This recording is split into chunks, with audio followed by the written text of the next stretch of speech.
Welcome to the Undiscovered Gems podcast, hosted by NBA legend and business powerhouse Charles D. Smith, highlighting today's best and brightest business minds. Welcome to Undiscovered Gems. My name is Charles D. Smith, and I'm the host. Today, we have Rachel Pezzuto. Rachel is a licensed addiction drug counselor, and she works with the court systems. Rachel has a great story to tell on how she got into this business, the people that she impacts and helps on a daily basis, and the lives she turns around from her professionalism. Rachel, welcome to the show. Thank you for having me. Hi, how are you? I'm doing very well. Rachel, why don't you tell the audience, I always like to know, how did you even get into this business? We don't have much time, so I'll keep it short. Let's see. I was damaged.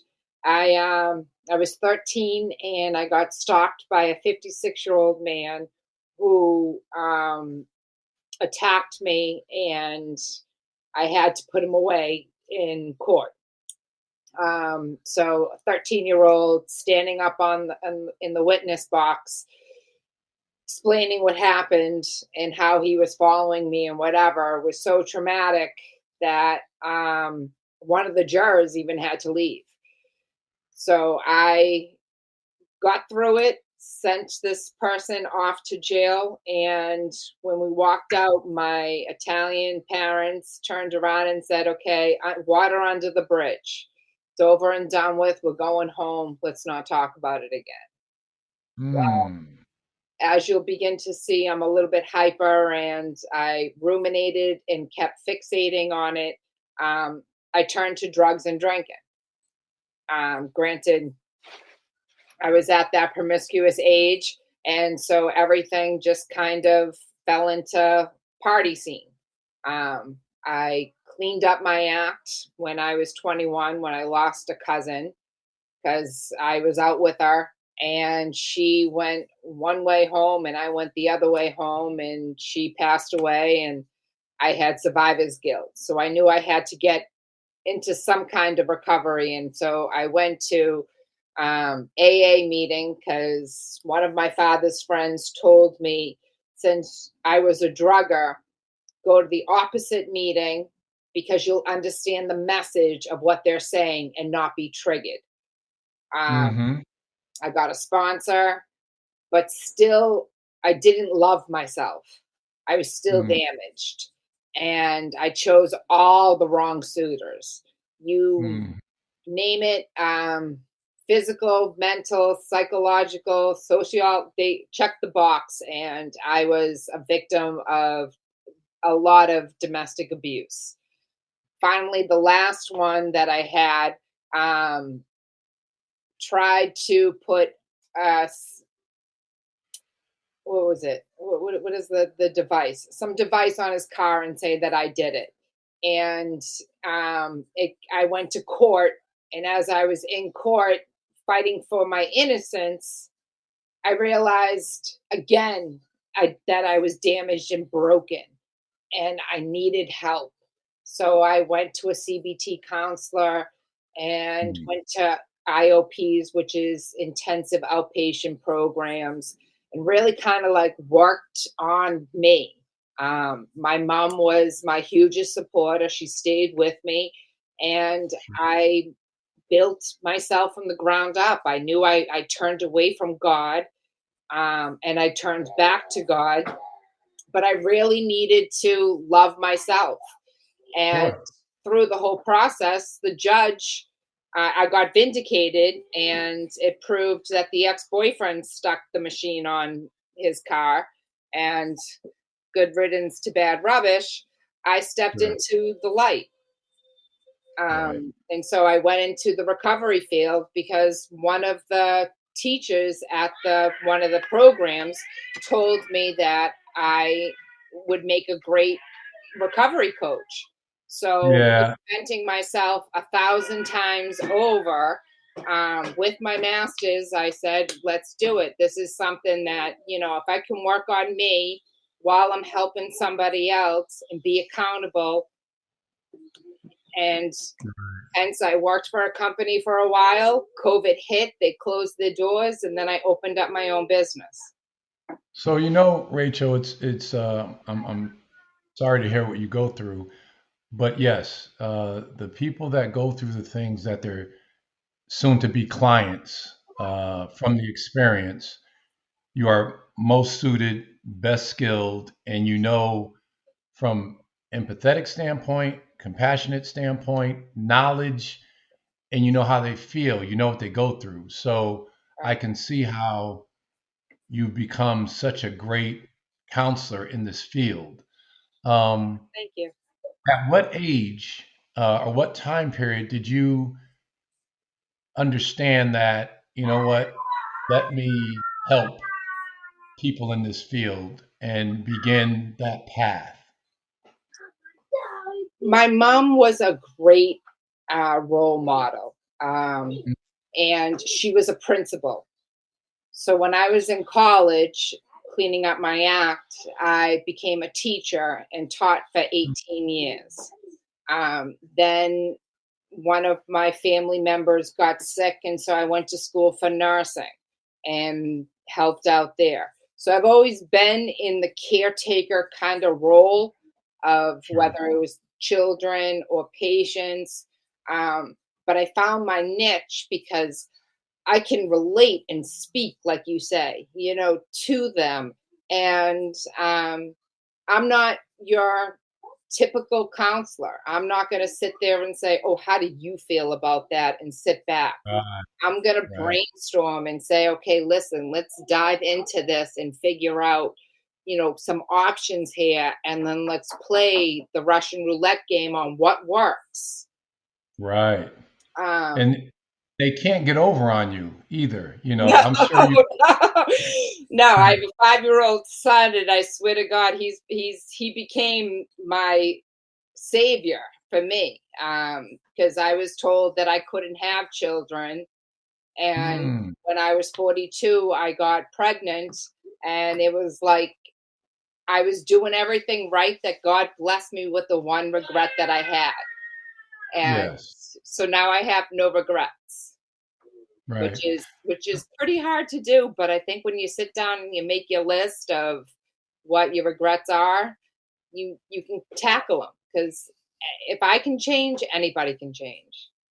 That is true. And for every client that you receive, to help in counseling, you believe in your heart of hearts that they can change, and you have the will and experience to get them to see that they can change. So that's very important. Talk to us a little bit about what you do at the court system. How do you go about it? How do you end up getting a client, and how do you go about helping them?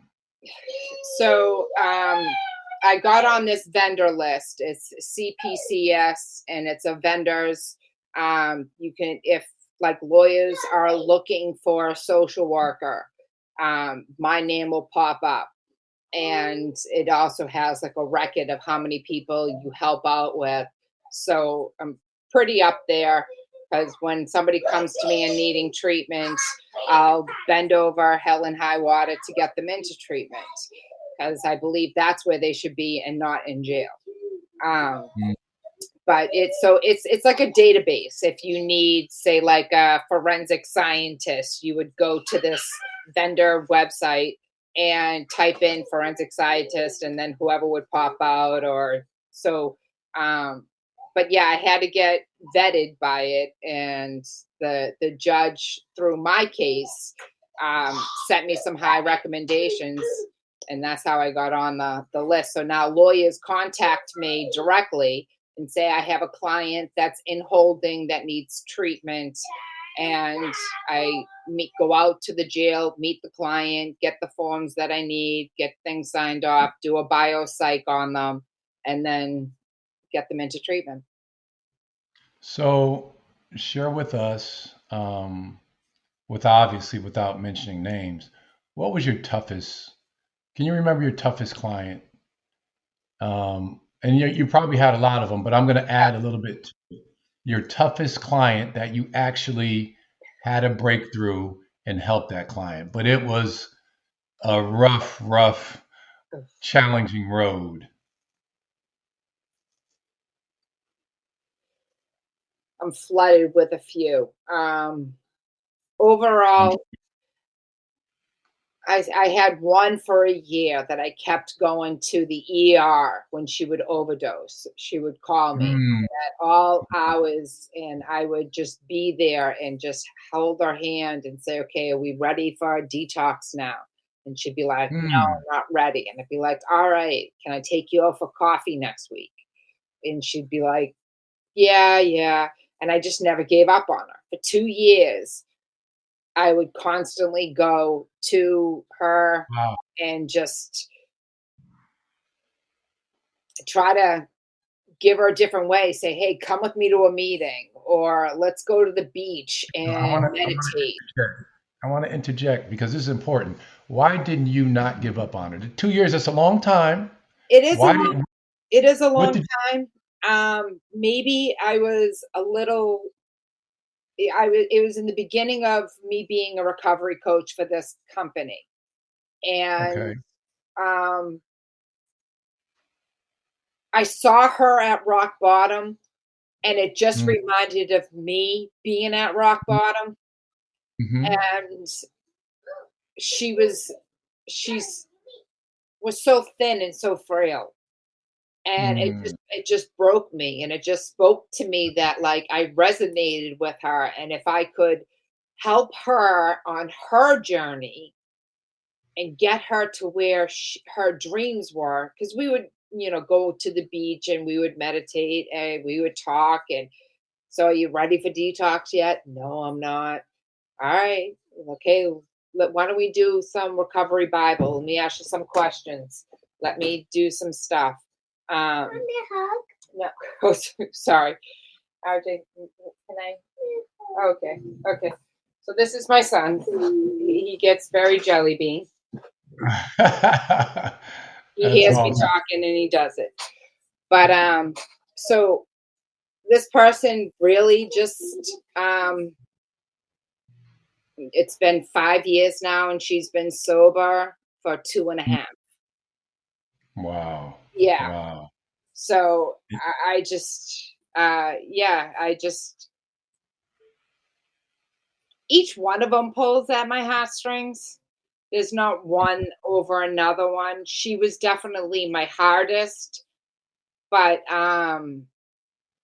it took me a while to make the connection that I was damaged Right. Right. until, you know what I mean, the court systems came in and kind of said, like, this is a serious charge. And I was like, but my fingerprints weren't on it. You know what I mean? And I had the gift of innocence, but to be in the court system, unfortunately, you're guilty before you're innocent. You're Right. and it's just it's they it unfortunately speaks that way, that's the way the system works. Yeah. But Yeah. It's unfortunate. it is because there's a lot of great lawyers, and it's not Yeah. the lawyers doing, and there's a lot of great judges, and they have a good heart. I Yeah. mean, for the one judge that was seeing my case and saw all the work that I did, to help me to become a vendor, that's the positive side. But I mean, like life and anything, there's always a negative and positive about things. It depends on how you Sure. see it. And that's Yeah. kind of what I do in my counseling, is to label things so we can see a pattern to say, okay, you're negative here. Why are you negative? Not all people are bad. Not all people are good, but you have to be whole yourself. Right.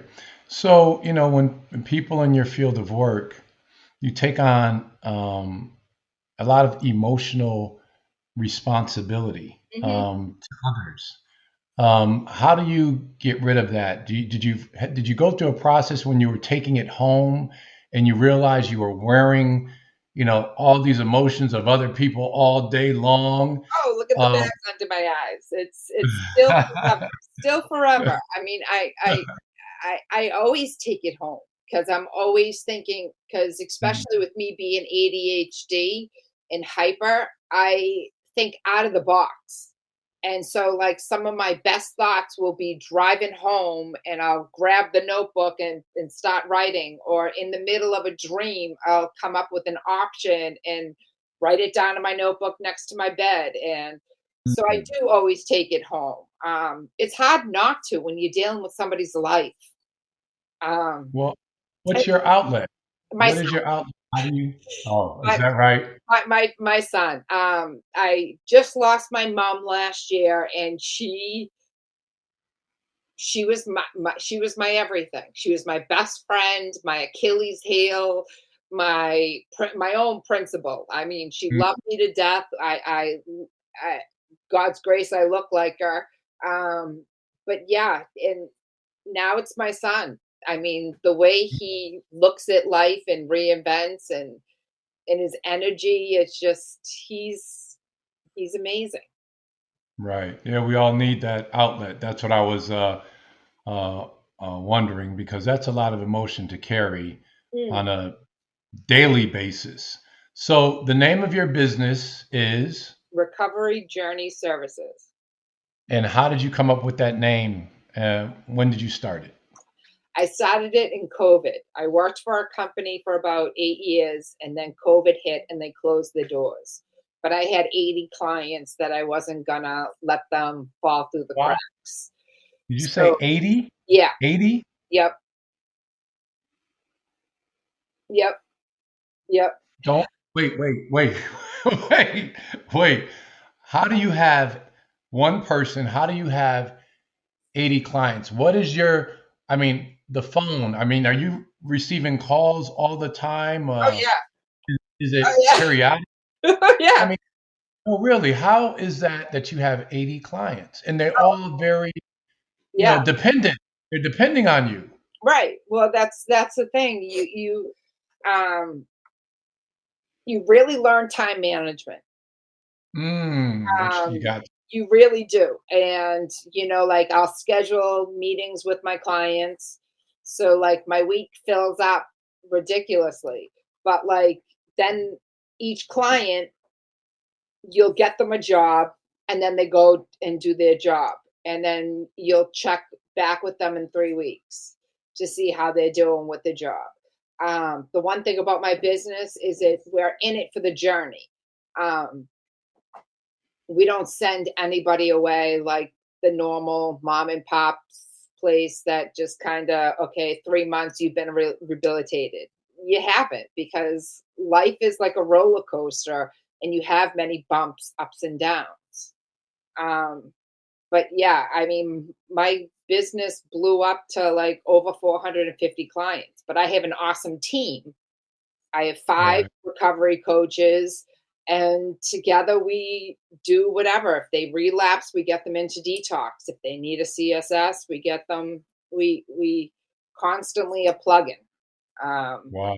yeah, my days are always full, but That's pretty amazing. mm, I'm sorry to interrupt my own question, which was the name of your business and how you started it. But when you said 80 clients, you threw me for a loop. So tell us again the name of your business and how did you start it? so when COVID opened, I mean, when COVID came about, my business opened because the company I worked for closed their doors. Um, and I called it RJ because my son is RJ. And Nice. I just had him, and I said, what better than to have recovery journey? I'm in it for your journey. It's, you know, and so we've been open since 2000, what was it, 20? Oh my God. Hmm.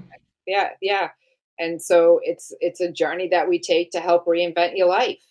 Um, but yeah, that's kind of how it all came about. I just wouldn't take no for an answer. And the first year of working my company, I had to go through the credentialing process with insurances, and we take all insurances. Um, Oh, so nothing comes out of their pocket when they work with us. And uh, yeah, so I just call it so RJ Recovery. nice. Since you've been working in the court system, other than guilty until proven innocent, What do you see in the process within your work and with your clients that's broken in the court system that you say, you know what, this needs to be repaired, it needs a reform. We just can't keep doing it this way. What are some of the things that you see? That's a tricky question. The stigma is real about people who are addicts, and we're trying to fight the stigma so that people don't get judged for being an addict. However, Can you elaborate on the stigma so before you? stigma is, the junkies, the alcoholics, the stigma that they're always manipulative, conniving, lying. They choose this life kind of Hmm. negativity thing. And some of I it see. is true. Like I said, there's good people and bad people.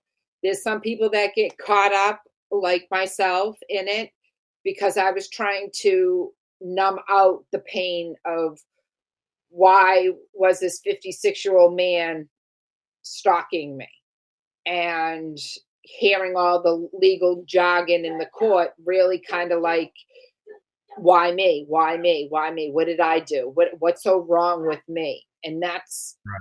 what I kind of went with. But some the stigma definitely has a negative and a positive connotation, because there's some people like myself that can pull themselves out of it, and then there's other people who are stuck by it. And so, back to your question with the court system, I think there needs to be more teaching to the lawyers, the police officers, to understand that, they're people too. They have a Mm, mom, they have a dad, they have kids, they have something that, you know, what you see is not their driving force. right. I know there's one of the jails out here is doing really well in the sense that they are starting a recovery prevention plan. So I think people are catching on to it. So I think in the next couple of years, we're going to see a really shift of things. Mm, But as of right now, I mean, like, lawyers, they do well and they hear my name, and they, my male person, and they reach out. And then one lawyer, through conversation, talks to another lawyer. Hey, Rachel helped me with this client. She can help you with this one. I have one client that I think I have every one of his clients. mm. That's how much he's been reaching out to me. So I think there is a positive shift coming. I feel it. I mean, but that's me. I always believe the good in people, and I think the more that I can reach out and talk to somebody, the more that I can convince them that, you just got to find the avenues and how to help them.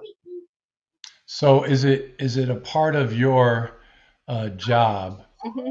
when you're with a client in court to from the very beginning present them as a lost person that has a family and a life?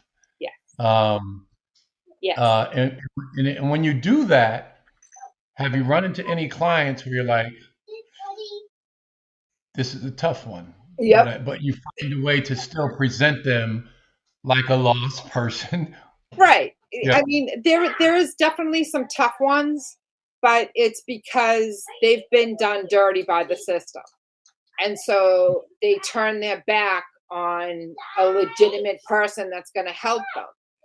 Then when I come to the jail and meet them, they're like, why do you care? And I'm like, because I do, because I know what it's like. And then I'll tell them my story and the accounts that I've had and what's happened to me during my drugging phase and drinking, and and I think they buy into it, which they should, because they see that there is hope, that there is somebody that's actually doing it. I mean, I have mothers that call me and say, "You've helped my son." Hmm. Yeah, I would think if I was a client of yours and I lost hope in the court system, I lost hope in being able to help myself. Nobody was there for me. Mhm. You're a different you're a different professional that steps in front of every person because you can identify in so many different ways. Where it's like they can tell you can ask them, okay, why are you here? And they can tell you. And while they're speaking, I know you can probably check the boxes and you're starting to understand, oh, here's how I'm just going to get through this person. And, and you got their attention, Right. and that's a gift. I mean, it's like I said at the beginning of the show, it's unfortunate how you've become a counselor, but for your experiences, you identify with every person out there, and then your experience with all the people that you have. I can't see better counselors than you because you've been through it. What you haven't gone through, you've seen it in others, and you've gone through it with others. True. 450 clients, 80 clients. Yeah. I mean, that's incredible. Yeah. You to be commended for your work and your ability to reach people. Not everybody can do that. So congratulations to you, Rachel. That's a incredible journey, and you've turned it into an incredible business, Thank helping you. out. Thank you. No, that is awesome. I Rachel, I will ask you. I've asked you questions based on the audience listening to you, as if they were a client. mhm. If someone was trying to reach you today, how could they reach you? How can they reach you right now? Uh, They listen to and they're trying to get to you. they can call me on my cell phone, 781-296-0467. They can go to Facebook and Wow. RJ Journey, or they can just go to my website and contact me there. Um, You are that accessible. yeah, I'm that accessible. My phone is glued to me. Wow. Yeah, Well, repeat your cell phone number again for them. 781-296-0467. Wow. Call Rachel to get what you need. Yeah, Help. yeah. Rachel, would you like to end the show on? What would you like to say to the audience that is listening to you today? Build a village. Reach out to me. I will be your biggest supporter in your journey. What is your journey? We are a one-stop shop. There's nothing we don't do to help you in your recovery. We're here for your journey. Call me. Wow. Rachel Pezzuto. Yes. Yes.